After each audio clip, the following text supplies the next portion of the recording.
I'm Steve with This Week with Cars, and a few weeks ago I tried to get this Land Rover running. Behind me I've got a box full of parts, and hopefully I can get it running this time. First thing I'm going to try is this little computer. It's called a Nanocom, and with this I should be able to get into the computers on this and do more than what a regular scan tool can do. This can also program the security system, and I should even be able to disable it. So let's see what we can do. Alright, I'm back. I had to go through a very confusing registration process and get the unlock codes for this. Let's try this again.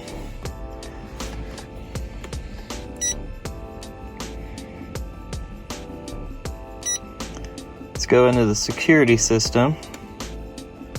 See what this has to say. Okay.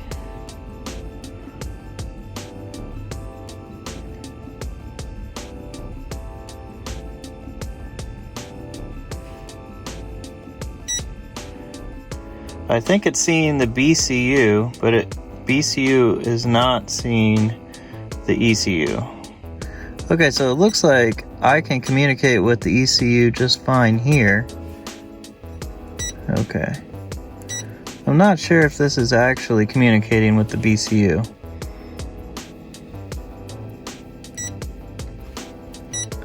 So I think the next thing I need to do is replace the BCU.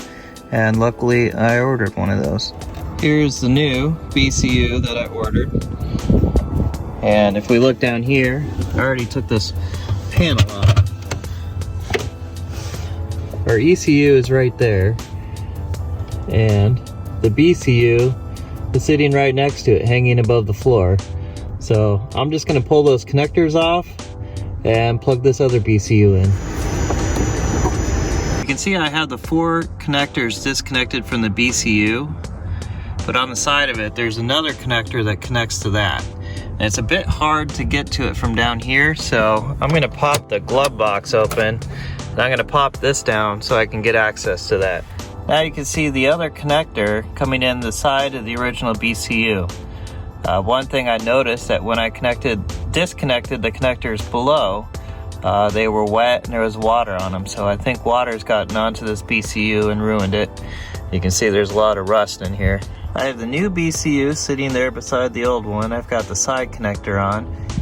Okay, I've got all the connectors connected to the new BCU next to the old one. Let's see what happens now. Alright, I have the new BCU put in. Let's see if it can communicate with that one.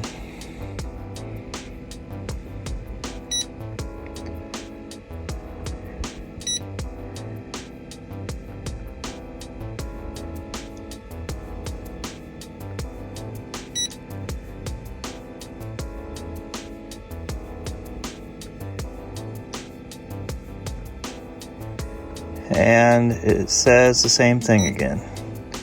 Just for fun, let's see if this works.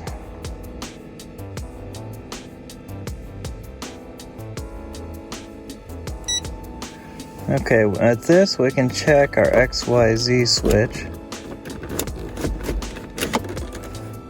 And no. Does not look like that is working. Faults.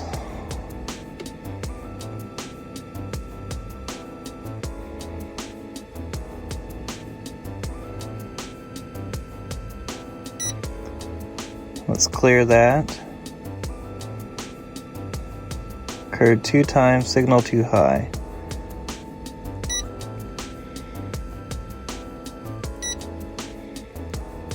Let's try that. So, there's probably a wiring issue here. I do have another ECU. I could try putting that in, but I don't think that's going to be the problem. But since I don't really have any other options, I think that's what I need to do. behind the kick panel, you can see the ECU. It's got several connections there. So I'll just disconnect those and connect the new ECU up. All right, I have the new ECU plugged in. Let's go back to the Nanocom and see what happened. I went to connect the Nanocom up again, and the OWB2 port pushed itself back inside there. So that's great. I pulled the panel and the driver's footwell off as well. Now, I definitely have good access to the OWB2 port. I have the new ECU plugged in now. I have the Nanocom fired up. Let's turn the key to on, see if anything is different. Okay, I've read that it takes a little while for the BCU and ECU to come into sync. So I'm going to turn a switch. You can see on there, it was labeled 1, 2. That's in position 2. And I'm going to just let it sit here for a while and see if the two sync up with each other and communicate. Okay, Motronic.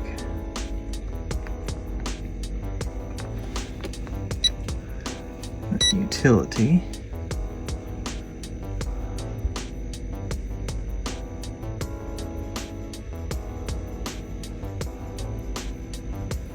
Okay, learn security code.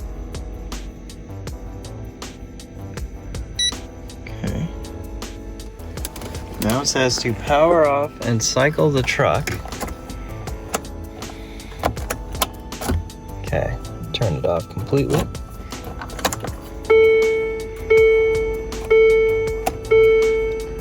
And no, still does not.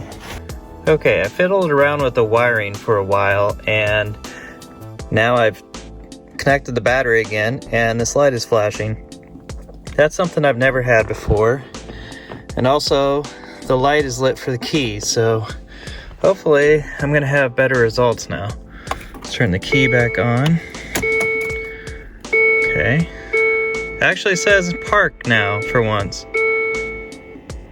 And the odometer's flashing. I'm just gonna try to start it. Okay. Still won't start.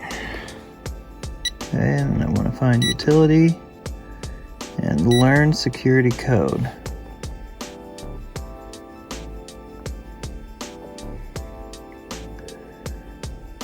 Okay. So now, shut the truck off completely and turn it back on.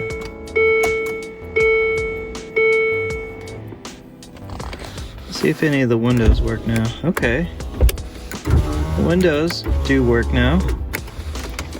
Okay, so we're probably getting pretty close to getting this running now. Let's see what we have here.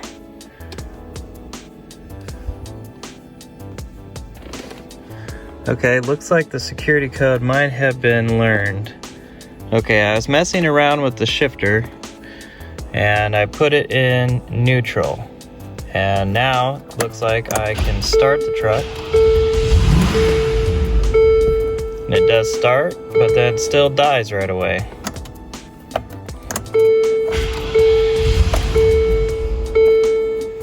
So I'm not sure what that's about now.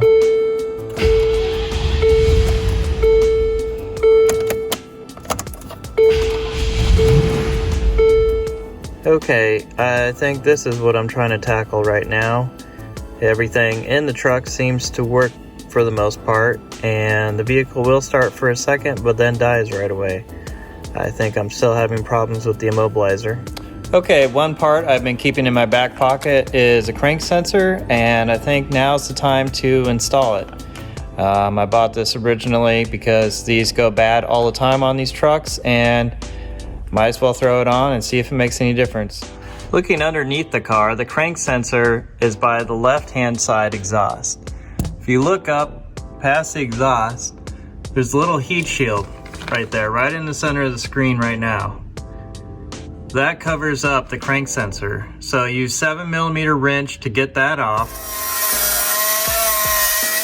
Just like everything on this truck, this bolt was rusted that held the heat shield on, and I had to ground the head of it and then pry the heat shield off. So now I'm going to have to take, you can see I have the new sensor installed now. Okay, I have the new crank sensor installed. Let's see if that makes any difference at all.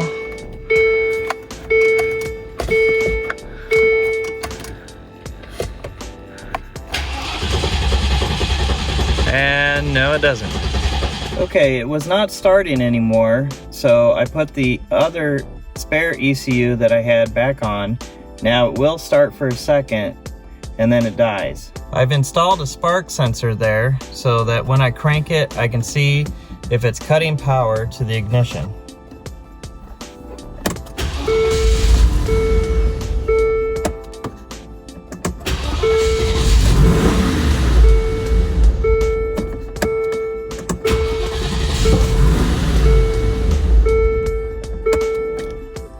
As you can see, after just a second, it cuts power to the ignition.